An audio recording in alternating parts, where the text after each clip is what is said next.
찾는 것과 사람이 찾는 것과 하나님이 찾는 것은 조금의 차이가 있습니다. 사람은 늘 방법을 찾고 늘 노하우를 찾습니다. 그러나 하나님은 준비된 사람을 찾습니다.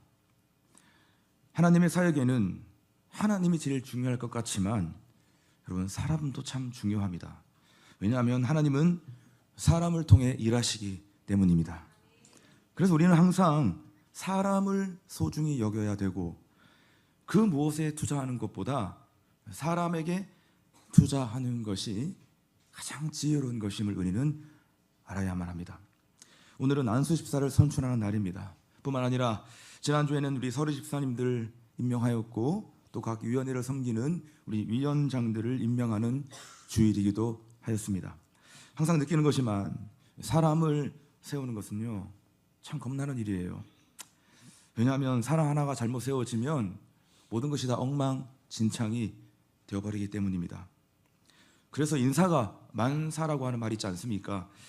제가 오랜 시간 리더로 살아가면서 뼈저리게 느끼는 게 있는데요, 그게 뭐냐 하면 일을 할 때 가장 중요한 것은 조직도 아니고 자본도 아닙니다. 일을 할 때 가장 중요한 것은 충성되고 준비된 사람을 찾는 거예요. 여러분 아십니까? 하나님도 늘 충성되고 준비된 사람을 찾고 계십니다. 오늘 읽었던 본문 말씀, 잠언 25장 13절의 말씀 보니까 이렇게 말씀하였죠. 우리 같이 한번 다시 선포해 봅시다. 시작. 충성된 사자는 그를 보낸 이에게 마치 추수하는 날에 얼음 냉수 같아서 능히 그 주인의 마음을 시원하게 하느니라. 아멘. 충성된 사자, 충성된 사람은 그 주인의 마음을 늘 얼음 냉수와 같이 시원케 한다는 겁니다. 얼마나 멋진 표현입니까? 우리가 얼음 냉수를 마실 때 시원하잖아요. 요즘은 좀 우리가 더 와닿으려면 그 뜨거운 여름에 그 아이스 아메리카노를 쫙 들이킬 때 뻥 뚫리잖아요. 시원하잖아요. 마치 그와 같이 충성된 사람은 그 주인에게 그런 마음의 시원함을 안겨다 준다는 겁니다. 여러분, 이스라엘의 추수의 계절은 5에서 6월입니다. 여러분, 그때가 농부들이 가장 지치는, 가장 무더운 때입니다. 실제로 솔로몬 왕국은요, 헐모산 만년설에서 채취했던 그 얼음을 보관했다가 물이나 음료에 타 먹었다고 하는데요, 얼마나 시원했겠습니까? 그때는 냉장고가 없었는데, 그 냉장고가 없었던 시절에 저기 만년설에서 채취했던 얼음을 이렇게 잘 보관했다가 그 뭐 누가 먹겠습니까? 그 뭐 왕이나 먹는 거죠. 그때 그 뜨거운 여름에 딱 물에 타서 딱 마셨을 때 얼마나 시원했겠습니까? 그러므로 충성된 사자는 마치 얼음 냉수와 같이 주인의 마음을 시원케 하는 것이다. 주님이 성경 말씀을 통해서 우리에게 전달해 주는 것입니다. 이처럼 일을 맡은 사람에게 가장 중요한 것은 충성입니다. 고린도서 4장 2절의 말씀 보아도 이렇게 선언하고 있습니다. 맡은 자들에게 구할 것은 충성이니라. 일꾼에게 있어서 재능이나 경험은 좀 부족할 수 있지만, 있으면 좋죠. 재능도 부족하고 경험도 좀 부족할 수 있지만 충성은 꼭 있어야 한다. 필수 불가결하다는 것이라는 거예요. 이 충성 없으면 아무리 다재다능하고 아무리 열정이 있고 아무리 경험치 많아도 이 충성심 없으면 여러분, 그 사람은 그 어떤 조직에서도 환영하지 않습니다. 안타까운 거죠. 야, 참 저 형제님은, 저 자매님은 참 재능도 있고 은사도 있고 참 경험도 많은데 결국 치명적으로 충성심이 없네. 이런 것 때문에 여러분, 그 사람은 조직에서 별로 이렇게 환영받지 못하는 사람이 되는 것이에요. 자, 그렇다면 충성이 무엇이며 어떻게 하는 것이 충성일까요? 충성은 히브리어로 에메트라고 하는 단어입니다. 이 에메트라고 하는 단어가 뭐냐면 사람이 보거나 안 보거나 한결같은 열정을 말하는 거예요. 뭐다? 에메트는 사람들이 보거나 안 보거나 한결같은 열정, 그 진실된 마음을 가지고 일하고 살아가는 것이 바로 에메트, 충성이라고 말하고 있다는 겁니다. 가만히 보면 처음에는 막 늘 불꽃처럼 막 타올랐다가 항상 여러분 끝에 가서는 늘 흐지부지해지는 사람들이 좀 덜어 있습니다. 참 안타까운데 뭐 어떻게 하겠습니까? 그렇게 뭐 태어난 건 아니고 하여튼 그렇게 생겨 먹은 거예요. 여러분, 우리는 용두사미가 되어서는 안 됩니다. 그건 충성이 아니라는 겁니다. 처음에 반짝했다가 나중에 막 사라지는 거 있잖아요. 막 기분파들. 정말 여러분, 그 진짜 훈련하고 깎고, 여러분 정말 자기를 쳐서 복종함으로 그 반드시 뒤엎어내야 되는 거예요. 내 사전에, 내 인생에는 용두사미는 없다. 내가 한번 칼을 들었으면, 내가 한번 시작했으면 내가 이거 진짜 반드시 내가 끝을 보겠다, 내가 마무리하겠다, 여러분 그런 심정 가지고 늘 우리는 에메트해야 한다는 것이에요. 충성해야 한다는 겁니다. 여러분, 또한 충성은 헬라어로 보니까 헬라어로 피스토스입니다. 피스토스. 근데 여러분, 믿음이라는 단어가 뭐냐면 피스티스예요. 뭘 말하는 것이냐면 헬라어로 충성과 믿음은 어원이 같다는 겁니다. 그러니까 믿음은 반드시 뭐로 나타난다? 충성으로 나타난다는 겁니다. 야, 저 사람 참 믿음 좋다라는 뭐냐면, 야, 저 사람 충성되다라는 거예요. 야, 저 사람 정말 주님을 향한 믿음이 크다라고 뭐냐면 주님을 향한 그 충성이 크다라고 말을 한다는 겁니다. 그러므로 충성이라는 것은 늘 한결같은 열정과 믿음으로 반응하는 것이 바로 충성이며, 우리는 하나님 앞에 그러한 일꾼으로 존재해야 하는 것입니다. 창세기 24장에 보면 아브라함과 그의 종 엘리에셀이 등장합니다. 다 아시죠? 웬만한 스토리는 아십니다. 아브라함과 그의 종이었던 엘리에셀이 등장합니다. 아브라함은 자기 아들 이삭의 신부감을 구해오라고 자기의 종 엘리에셀을 고향으로 보냅니다. 엘리에셀은 단숨에 달려가, 여러분, 이삭의 신부감 누구를 찾았죠? 리브가를 찾았습니다. 근데 참 대단한 것은요, 리브가의 오빠였던 라반이 지금 먼 길을 달려온 이 엘리에셀에게 음식을 대접했는데요, 그 엘리에셀이 그 음식 앞에서 어떻게 반응을 했냐면 창세기 24장 33절에 보니까 그 앞에 음식을 베푸니 그 사람이 이르되 내가 내 일을 진술하기 전에는 먹지 아니하겠나이다. 무슨 말입니까? 내가 여기 온 목적을 지금 말씀드리기 전에는, 쉽게 말하면 내가 지금 일하기 전에는 내가 지금 먹지 않겠다는 겁니다. 여러분, 엘리에셀은 지금 이곳에 오기 위해서 200km나 되는 길을, 그 먼 길을 달려왔습니다. 그러니까 배를 채우고 휴식을 지금 취한 다음에도 충분히 혼담을 나눌 수가 있었습니다. 그러나 내게 여기 온 목적을 내가 말하기 전에는 내가 절대로 먹을 수 없습니다 라고 말했던 거, 여러분 정말 감동이 아닐 수가 없어요. 더 놀라운 사실이 있는데요, 그게 뭐냐면, 오케이, 제 딸을 데려가도 좋습니다 라고 하는 이 허락이 떨어졌음에도 불구하고요, 엘리에셀은 휴식의 시간 없이 즉시 돌아갑니다. 왜입니까? 그래서 돌아가가지고 우리 주인 아브라함에게 빨리 이 사실을 알리고, 여러분 그 주인이 기뻐하는 모습을 이 엘리에셀은 너무 보고 싶었던 거예요. 그러니까 내가 잠시 여기 지체할 수 없다, 내가 빨리 돌아가서 나의 주인인 아브라함에게 내가 이 사실을 알리고 빨리 그 기쁨을 내가 안겨드려야 되겠다라는 마음이었던 겁니다. 여러분, 엘리에셀을 보는 아브라함의 마음이 이거 얼마나 시원했겠습니까? 입장 바꿔 생각해 보십시오. 여러분, 내가 누구에게 어떤 일을 부탁했는데 지금 이 사람이 그렇게 일을 진행하고 나한테 막 그렇게 달려와가지고, 주인님, 내가 당신이 부탁한 거 내가 이뤄냈습니다, 막 이런 마음 가지고 막 달려왔다는 사실 여러분 보면 그의 마음이 얼마나 흡족하고 시원하겠습니까? 이래서 아브라함이 옛날에 기억나시죠? 이삭이 태어나기 전에 막 자식 없고 하나님 자식 준다는 거 왜 안 줍니까? 막 여러분 막 절망 가운데 있을 때, 내가 이 나의 모든 상속자를, 자식 없으니까 이 엘리에셀 나의 종을 내 상속자 삼아야 되는 거 아닙니까? 이렇게 말을 했잖아요. 그 마음이 심정이 이해가 되는 거예요. 야, 그래서 아브라함이 자기 자녀 대신 이 엘리에셀이라는 종에게 자기의 모든 상속을 다 하겠다, 그렇게 하나님께 말했을까? 여러분, 그런 마음이 들어 생기는 것이죠. 사랑하는 여러분, 하나님은 나를 충성되이 여겨 나에게 소중한 직분을 맡겨 주셨습니다. 그러므로 우리가 마땅히 내가 속한 모든 현장에서, 사역과 가정과 직장과 내 모든 관계, 내 모든 인생의 현장에서 하나님의 충성스러운 일꾼으로 살아가야 될 줄로 믿습니다. 계시록 2장 10절에 보니까 주님 또 이렇게 말씀하세요. 충성에 대해서 같이 볼까요? 시작. 내가 죽도록 충성하라.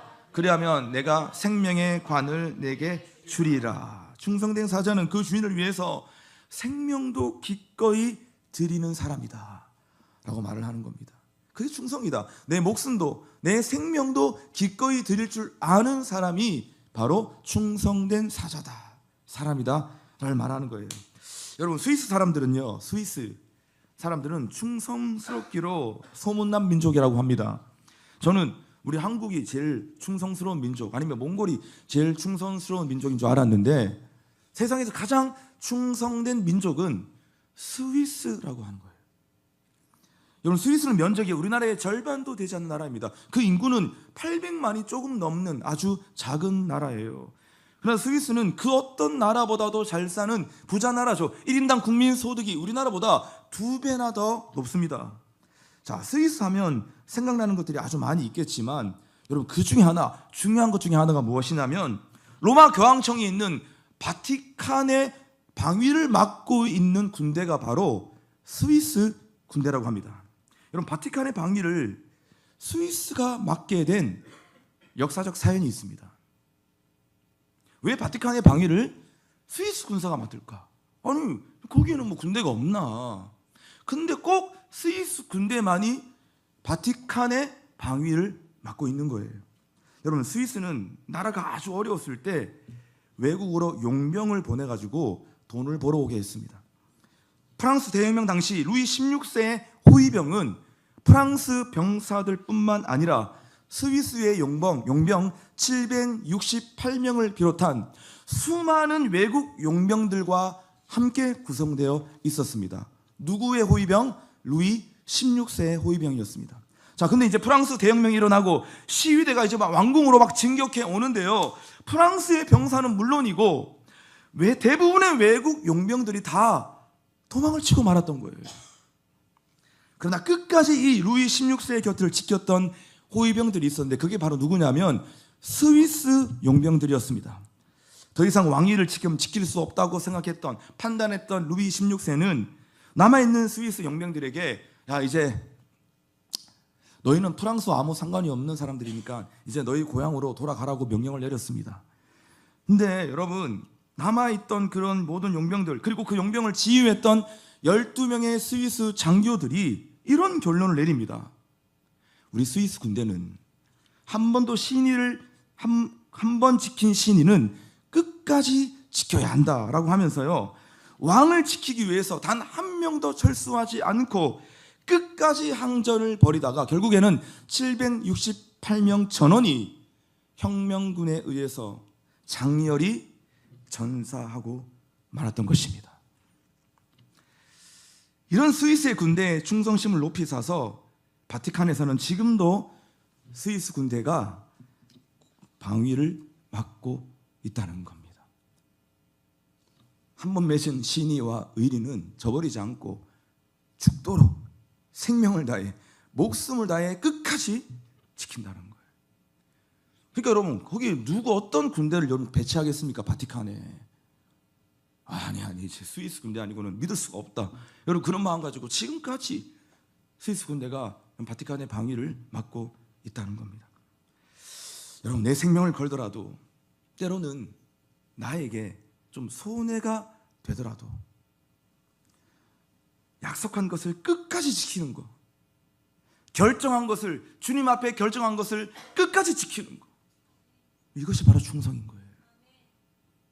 주를 위해 살겠다고 막 다 일어났고 소원했는데, 난리 쳤는데 지 상황 좀 바뀌고 나이 조금 먹어가면서 그게 싹 뒤집어져가지고, 뭐 옛날 다 했다, 다 해봤다, 20대 때 내가 열심히 한번 해봤다. 여러분, 그거는 애초부터 충성이 아니었던 것입니다. 주님 앞에 내가 주를 위해, 복음을 위해 살겠습니다라고 한번 결정 내린 거, 그것은 끝까지 목숨을 걸고 지키는 거. 네가 죽도록 충성하라. 그리하면 내가 너에게 생명의 면류관을 너에게 줄 것이다. 여러분, 그것이 바로 주님의 말씀이고 메시지라고 하는 사실인 것이에요. 자, 그렇다면 충성된 사람에게 필요한 것은 무엇일까요? 첫째는 바로 예배입니다. 갑자기? 초승된 사람에게 필요한 게 예배. 갑자기 예배? 뭔가 확 전환되는 것 같은데요.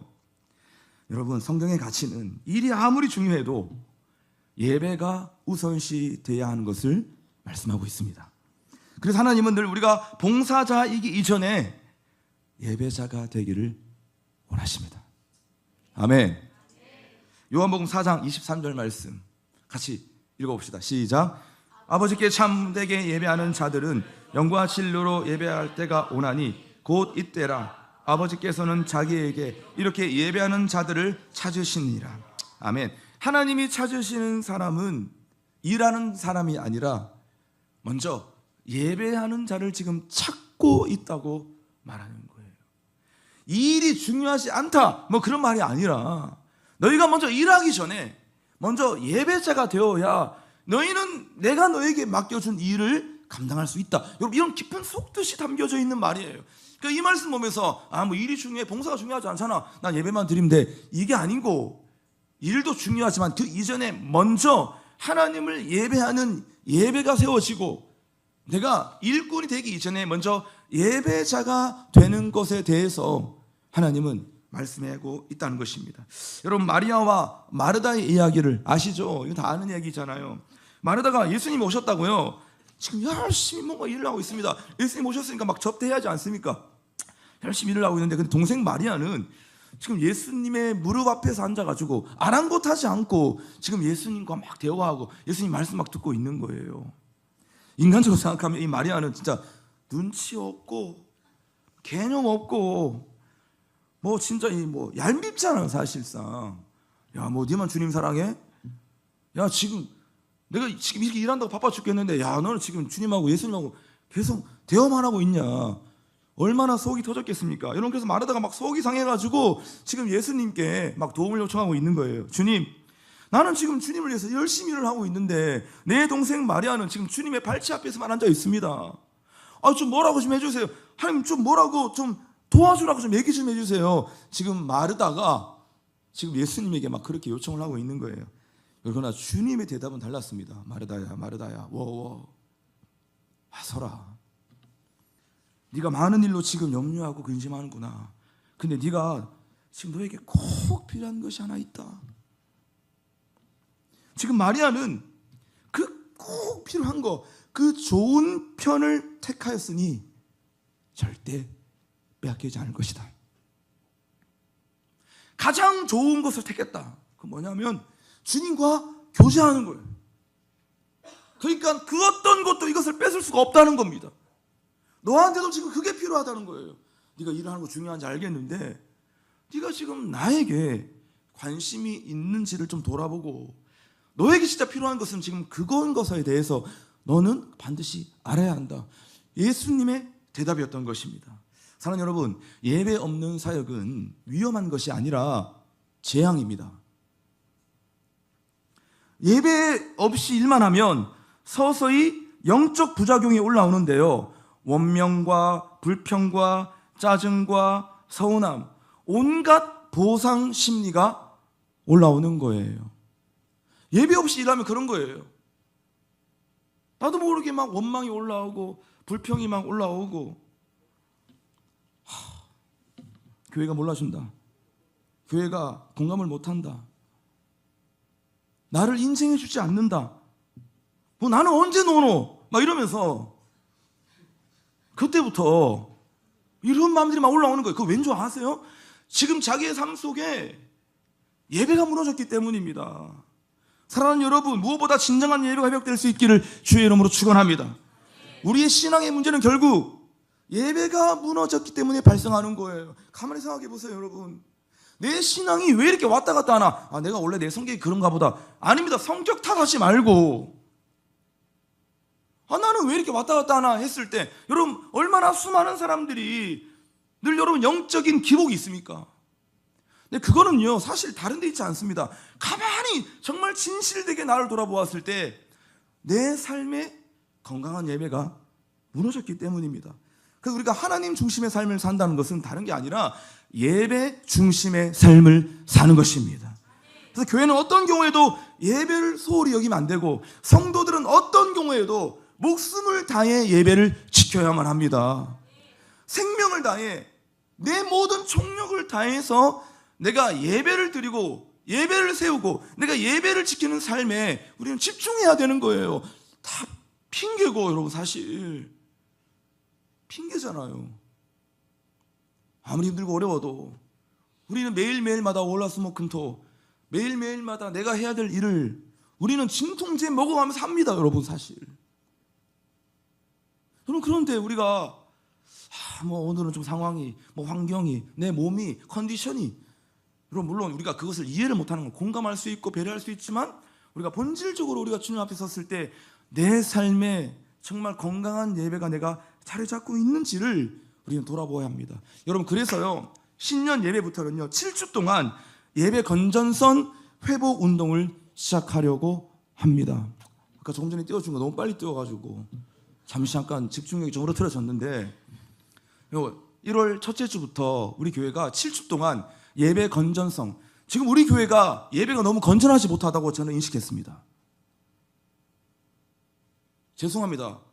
제가 이런 판단을 내려서 지금 우리 공동체는 예배가 건전하지 못합니다. 그래서 이제 더 이상 물러설 수 없다. 새해부터는 예배 건전성 회복 운동을 시작해야 되겠다. 제가 선포하기로 결정했어요. 그래서 4가지, 여러분 우리가 7주 동안 4가지를 연달아 연속적으로 해야 되는데 무엇입니까? 첫 번째는 7주 연속으로 예배 15분 전 도착해서 예배를 위해서 우리가 중보기도하는 시간을 가집시다.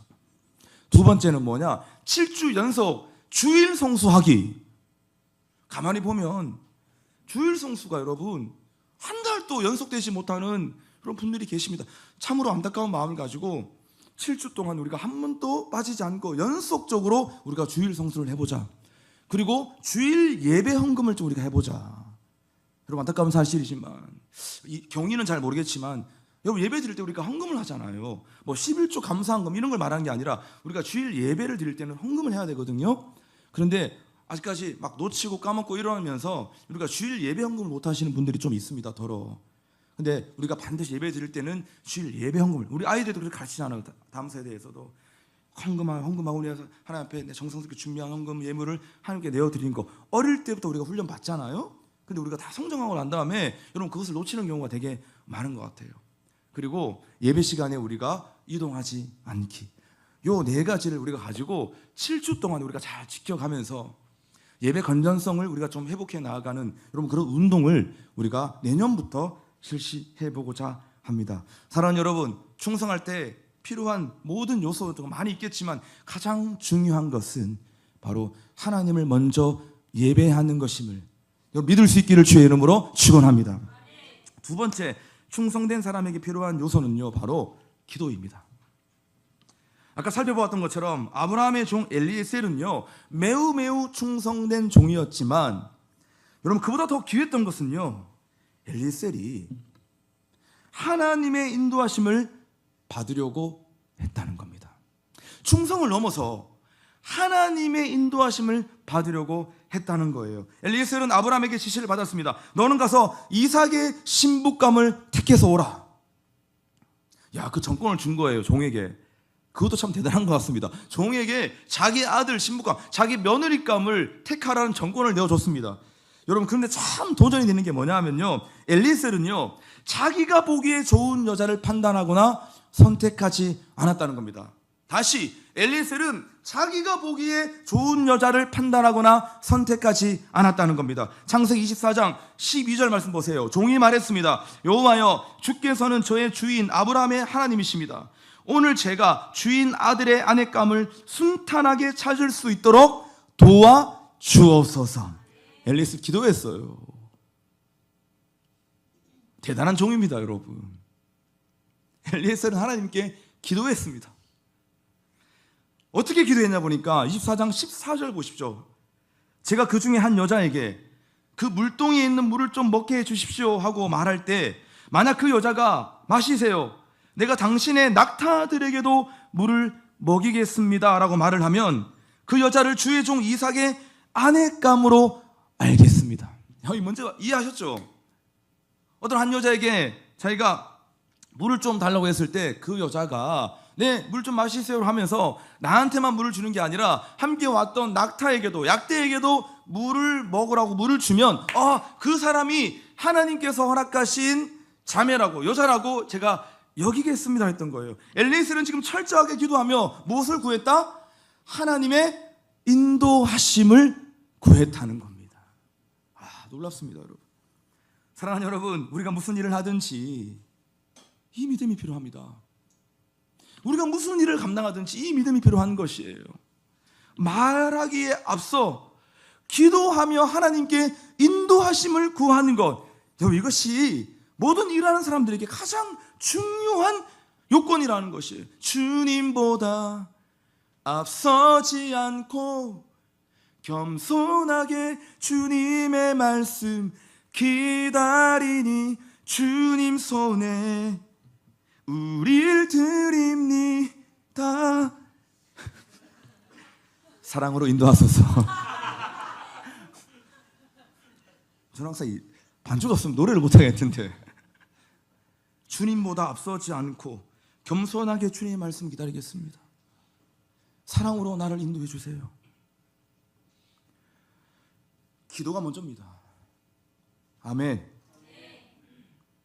기도하면서 하나님의 인도하심을 구하는 사람은 반드시 하나님 앞에 영광스럽게 충성할 수 있는 주님의 종이 되어지는 것입니다. 늘 강조하는 것이지만 모든 일에는 기도의 총량 법칙이 필요합니다. 우리 공동체 늘 강조하잖아요. 기도의 총량이 채워져야 한다는 겁니다. 여러분, 깊은 물에 확 뛰어들면요, 그 사람 살 수 있어요. 그런데 얕은 물에, 그게 뭐 깊은 줄 알고 얕은 물에 막 다이빙 해버리면 그 사람 죽습니다. 머리 깨집니다, 진짜. 여러분, 기도하지 않고 무조건 일에 뛰어드는 건요, 죽는 거예요. 막 자기의 막 그냥 갑자기 열심히 도취되어가지고 막 갑자기 미쳐가지고 내 진짜 이거 할 거 하고 말 거라고, 나 당장 이루고 말 거라고, 저 오늘 이거 시작합니다, 막 난리치고도 한 번씩 죽는 거예요, 여러분. 그 일 이전에 우리가 잠잠히 주 앞에 기도하면서 하나님, 제가 이거 좀 해보려고 하는데 언제 시작해야 될까요? 하나님, 제가 좀 하나님의 인도하심 필요합니다. 저는 무지하고 저에겐 지혜가 없어서 제가 이 일을 어떻게 해야 되는지 좀 가르쳐 주십시오. 제가 오늘 겸손하게 주님께 무릎 꿇고 기도합니다. 하나님, 우리 교회와 공동체가 앞으로 어떻게 나아가야 하는지 하나님, 주님께 인도하심을 구합니다. 여러분, 항상 기도가 먼저 있을 때 우리는 탁월하게 일하고 충성할 수 있는 그 주님의 능력이 우리 가운데 생겨나는 것입니다. 말씀을 맺겠습니다.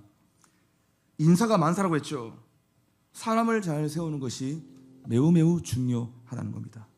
우리는 늘 어떻게 하면 일을 잘할 수 있을까를 고민합니다. 항상 우리 어떻게 이거 어떻게 해야 되지? 이거 어떻게 쳐야 되지? 이거 어떻게 이 사역을 이뤄내야 되지? 우리 늘 어떻게 늘 집중하는데 사실은요, 누가 하느냐가 훨씬 더 중요합니다. 제가 리더잖아요. 제가 얼마나 일을 많이 해봤겠습니까? 근데 제가 이거 어떻게 하지? 이것보다 이 일을 어떤 이 집사님에게 맡기면 안전하겠다, 그것이 훨씬 더 빨라요. 충성된 사자가 일을 하면 보내신 이의 마음을 시원케 하는 이런 놀라운 역사가 일어나는 것입니다.